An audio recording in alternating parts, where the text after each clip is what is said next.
بسم الله الرحمن الرحيم إن الحمد لله نحمده ونستعينه ونستغفره ونؤمن به ونتوكل عليه ونعوذ بالله من شرور أنفسنا ومن سيئات أعمالنا من يهده الله فلا مضل له ومن يضلل فلا هادي له ونشهد أن لا إله إلا الله وحده لا شريك له ونشهد أن محمدا عبده ورسوله أرسله بالحق بشيرا ونذيرا بين يدي الساعة من يطع الله ورسوله فقد رشد واهتدى ومن يعصهما فإنه قد غوى وإنه لا يضر إلا نفسه ولا يضر الله شيئا إن خير الحديث كتاب الله وخير الهدي هدي محمد صلى الله عليه وسلم وإن خير الأمور عوازمها وشر الأمور محدثاتها وكل محدثة بدعة وكل بدعة ضلالة وكل ضلالة في النار أما بعد فأعوذ بالله من الشيطان الرجيم بسم الله الرحمن الرحيم قال الله تعالى في كتابه المجيد وعباد الرحمن الذين يمشون على الأرض هونا وإذا خاطبهم الجاهلون قالوا سلاما صدق الله العظيم وقال النبي صلى الله عليه وسلم المؤمنون مرآة أخيه أو كما قال عليه الصلاة والسلام. We begin by sending praise to none other than our beloved Allah subhanahu wa ta'ala and bearing witness that none has the right to be worshipped except for Him subhanahu. We ask Allah to send His peace and blessings upon His final messenger Muhammad sallallahu alayhi wa sallam, His family who lived with Him and His companions that fought alongside Him. And we ask Allah to make us amongst those that follow till the day of judgment, and we ask Allah to make us amongst them. Allahumma ameen. Dear brothers and sisters, every human being on the face of this earth is a servant of Allah subhanahu wa ta'ala, regardless of color or creed or nationality, be it the believer or even the disbeliever. However, there are certain servants of Allah subhanahu wa ta'ala who Allah refers to as His most beloved servants. Now, by way of an example, a father maybe has 4 sons, right? But he refers to the one who is most obedient to him as my son, that's my boy. He doesn't for a moment think that the other sons are not his son and they're not deserving of his love, but the one that is most obedient to him, most obliging to him, is the son that he's fond of the most, right? Now, similarly, every human being on this earth is a servant of Allah subhanahu wa ta'ala. But Allah subhanahu wa ta'ala has made reference to those servants who are most beloved to him. And hence Allah subhanahu wa ta'ala told Shaitan, إِنَّ عِبَادِي لَيْسَ لَكَ عَلَيْهِمْ سُلْطَانٌ. O Shaitan, you will try and mislead and beguile, but there are some servants who even if you try your best, you will never succeed in having authority over them. So the question arises, who are the most beloved servants of Allah subhanahu wa ta'ala? Who are these servants which hold such lofty rank, such high stature in the eyes of Allah subhanahu wa ta'ala? And in the 19th juz of the Quran, Allah subhanahu wa ta'ala explicitly highlights the 13 qualities of these people that are beloved to Allah subhanahu wa ta'ala. The first of which is in the ayat al-Karimah that I recited before you today. وَعِبَادُ الرَّحْمَنِ الَّذِينَ يَمْشُونَ عَلَى الْأَرْضِ هَوْنًا وَإِذَا خَاطَبَهُمُ الْجَاهِلُونَ قَالُوا سَلَامًا. Allah subhanahu wa ta'ala says, my beloved servants are those who walk on the earth with humility. And when the jahil, the ignorant, address them, they simply reply with salam, with peace. So the first quality which Allah subhanahu wa ta'ala highlights to us is that of humility. Now, when we look at the life of our beloved Nabi sallallahu alayhi wa sallam, it wasn't just his walk that communicated his humbleness to us, as the ayat makes reference to, but it was his whole life that was an embodiment of humility, of humbleness.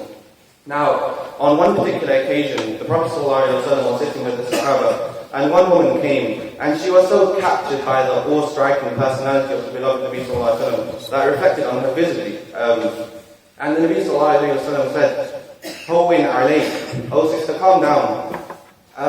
And he said, فَإِنَّمَا لَسْتُ بِمَلَكٍ.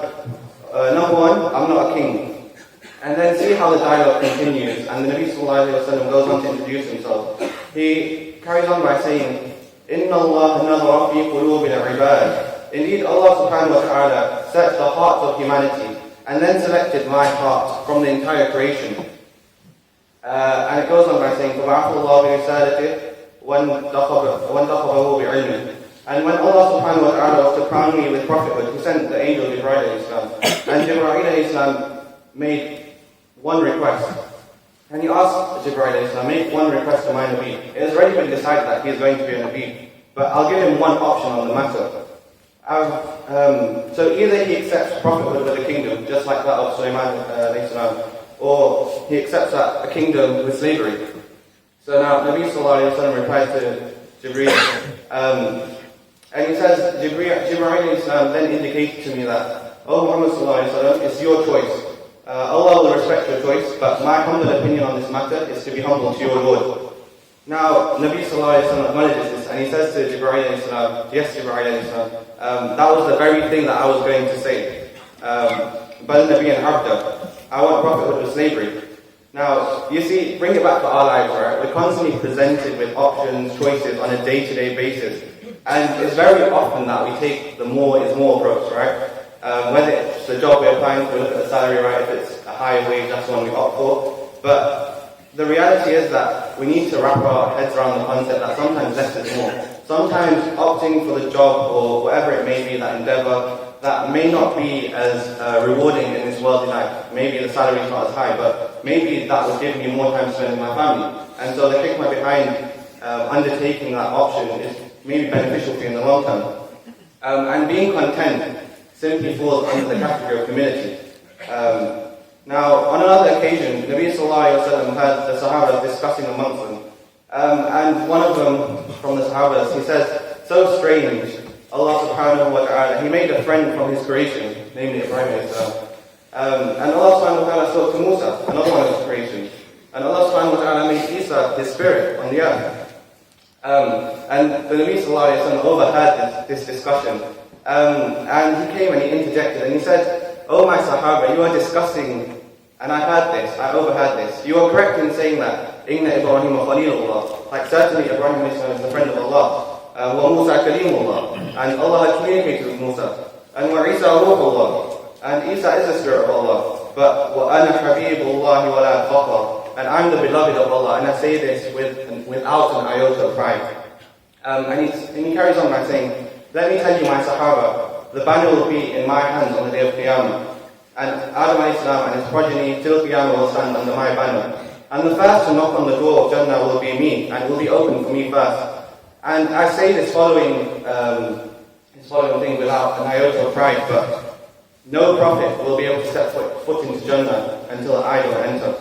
Now, again, to bring this back to our lives, like when we're imparting advice on others or correcting what they've said, like how often is it that we're so rushed in our approach and how we do it? We don't realize that the matter in which we've said it, sometimes we deem the other person to have pride because of how they've responded to what we've said, right? But the reality is, had we exercised a bit more caution, a bit more humility, a bit more care in how we address what we wanted to say, then they would have never reacted in that manner. And so the first quality of the beloved servants of Allah subhanahu wa ta'ala is humbleness. And the ulama refer to humbleness as Ummul Muhasin, the mother of all good. But coupled with that, in the same breath, the first quality of the people who Allah subhanahu wa ta'ala really dislikes are those that have pride and ignorance. Now Sayyidina Musa alayhi salam, he communicated with Allah subhanahu wa ta'ala and he asked, "Man afdal khalqik?" So who is the most wicked amongst your creation? And amongst the four things that Allah subhanahu wa ta'ala replied to him, he said, well, the one that's relevant to this khutbah today is man takabbar qalbu. So the one who has pride in his heart. Now, what is the definition of pride and what are the words of our Nabi Sallallahu Alaihi Wasallam? So our Nabi Sallallahu Alaihi Wasallam said, "La yadkhuluna al-Jannah." So he will never enter Jannah. Man kana fi qalbihi mithqala dharratin min kibr. So in whose heart there is an iota of pride. Now the Sahaba asked, "O Nabi of Allah, I'm a person who's very meticulous about my dressing. I like my clothes to be neat, my shoes to be neat. Does that also classify as pride?" And the Nabi Sallallahu Alaihi Wasallam, let me define pride for you. He says, "Inna Allah jamilun yuhibbul jamal." Allah is beautiful and Allah loves beauty. And Allah loves to see that person express the bounties of Allah upon him. Just like, well, let's bring it back to ourselves. When we give someone a particular item, it brings joy to us to see them use what we've gifted them. And so the same sort of, it can be applied to the gifts that we've been given by Allah subhanahu wa ta'ala. So then what is pride? So pride in essence is to consider others inferior. And that automatically means that you consider yourself superior to them. And it also means to deny the truth. So let's bring it back to the story of creation. So was not the first crime ever to be committed on this universe that of pride? When Allah subhanahu wa ta'ala told Shaitan to prostrate to Adam. And Shaitan replied by saying, خَلَقْتَنِي مِنْ نَارٍ وَخَلَقْتَهُ مِنْ طِينٍ. Am I not superior? I was the one that's created from fire, and he's simply created from clay. There are so many causes of pride, but the one that I think is relevant at this juncture is that of knowledge, be it worldly knowledge or dini knowledge. Like, you see, it's normally the case that we as human beings seem to develop this sense of pride, this sense of superiority, when we start to think we know more than others. But reflect on this for a moment, right? The Prophet ﷺ was the most knowledgeable of mankind. Like, there's no disputing that. Yet he still consulted with those around him. He still valued their opinion, regardless of whether it differed from him. And he recognized when there was hikmah in what they were saying. There was wisdom. And in this day and age, when we're given advice, like, we struggle to understand that majority of the time, the person who it's coming from genuinely has our best interest at heart. And the particular hadith which I mentioned was Al-Mu'minuna mir'atu akhi. The believer is a mirror to his believer. And a lot of the time this hadith is mentioned and analogies drawn to reflect on the characteristics of a mirror and how we as believers can use that and draw the analogy back to our lives and how we can improve ourselves. But notice here that the word mirror is used and not X-ray. So what does that mean? An X-ray sees through things, whereas a mirror simply reflects what's being shown, right? So me, as a believer, when I'm advising my fellow believers on things that I think they can genuinely improve upon, I'm not advising them from the point that, okay, what's their intention behind doing this action? I'm not looking to see past the action itself. I'm advising them to commit what's good, what's beneficial for them. So, amongst other characteristics of a mirror is that, like, you use a mirror to simply identify things that you otherwise can't see without a mirror, right? So that could be the faults. And as a believer, we have that responsibility to advise others on what we feel they could genuinely improve upon and the faults that we can identify that they otherwise can't. And we as believers need to accept that when we're being told, we need to be able to detach maybe the bad intent that they may be saying it with and understand that they're saying it from a good place. And so it's on this juncture I'd like to end. So we ask Allah to rid us of pride, make us amongst His most humble servants to ever set foot and walk on this earth. Allahumma ameen. Astaghfirullah li wa lakum wa lisa'il muslimin fastaghfiruhu innahu huwal ghafurur rahim. Alhamdulillah rabbil alamin wassalatu wassalamu ala rasulil amin amma ba'd. فيا معشر المسلمين أعوذ بالله من الشيطان الرجيم بسم الله الرحمن الرحيم. قال الله تعالى في كتابه الكريم إن الله وملائكته يصلون على النبي يا أيها الذين آمنوا صلوا عليه وسلموا تسليما اللهم صل على سيدنا ومولانا محمد بعدد من صلى وصام اللهم صل على سيدنا ومولانا محمد بعدد من قعد وقام اللهم صل على جميع الأنبياء والمرسلين وعلى سائر الصحابة والتابعين وعلى عبادك الصالحين اللهم أعز الإسلام والمسلمين اللهم انصر من نصر دين محمد صلى الله عليه وسلم واجعلنا منهم واخذل من خذل دين محمد صلى الله عليه وسلم ولا تجعلنا منهم اللهم أرنا الحق حقا وارزقنا اتباعه وأرنا الباطل باطلا وارزقنا اجتنابه اللهم نور قلوبنا بنور الإيمان وزين أخلاقنا في القرآن وادخلنا جنة في القرآن اللهم ثبتنا على الإسلام اللهم اغفر للمؤمنين والمؤمنات الأحياء منهم والأموات عباد الله رحمكم الله إن الله يأمر بالعدل والإحسان وإيتاء ذي القربى وينهى عن الفحشاء والمنكر والبغي يعظكم لعلكم تذكرون اذكروا الله يذكركم وادعوه يستجب لكم ولذكر الله تعالى أعلى وأولى وأعز وأجل وأتم وأهم وأكبر والله يعلم ما تصنعون وأقيموا الصلاة.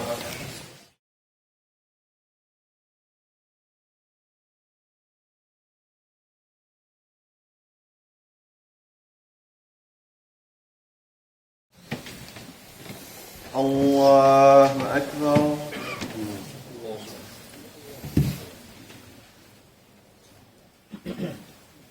الحمد لله رب العالمين الرحمن الرحيم مالك يوم الدين إياك نعبد وإياك نستعين اهدنا الصراط المستقيم صراط الذين أنعمت عليهم غير المغضوب عليهم ولا الضالين آمين. وعباد الرحمن الذين يمشون على الأرض هونا وإذا خاطبهم الجاهلون قالوا سلاما والذين يبيتون لربهم سجدا وقياما والذين يقولون ربنا اصرف عنا عذاب جهنم إن عذابها كان غراما إنها ساءت مستقرا ومقاما والذين إذا أنفقوا لم يسرفوا ولم يقتروا وكان بين ذلك قواما والذين لا يدعون مع الله إلها آخر ولا يقتلون النفس التي حرم الله إلا بالحق ولا يزنون ومن يفعل ذلك يلقى أثاما يضاعف له العذاب يوم القيامة ويخلد فيه مهانا إلا من تاب وآمن وعمل عملا صالحا فأولئك يبدل الله سيئاتهم حسنات وكان الله غفورا رحيما ومن تاب وعمل صالحا فإنه يتوب إلى الله متابا. الله أكبر الله أكبر. الحمد لله رب العالمين الرحمن الرحيم مالك يوم الدين إياك نعبد وإياك نستعين اهدنا الصراط المستقيم صراط الذين أنعمت عليهم غير المغضوب عليهم ولا الضالين.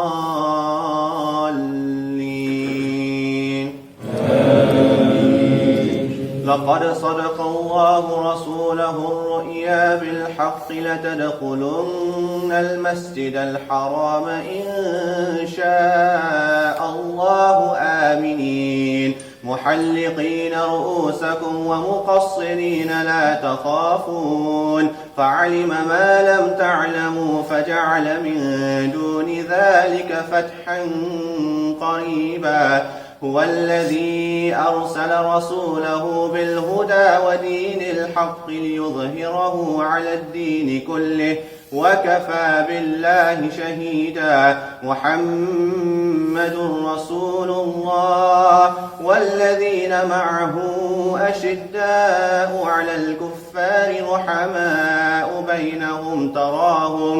بينهم تراهم ركعا سجدا يبتغون فضلا من الله ورضوانا سيماهم في وجوههم من أثر السجود ذلك مثلهم في التوراة ومثلهم في الإنجيل كزرع أخرج شطأه فآزره فاستغلظ فاستوى على سوقه يعجب الزراع ليغيظ بهم الكفار وعد الله الذين آمنوا وعملوا الصالحات منهم مغفرة وأجرا عظيما. الله أكبر.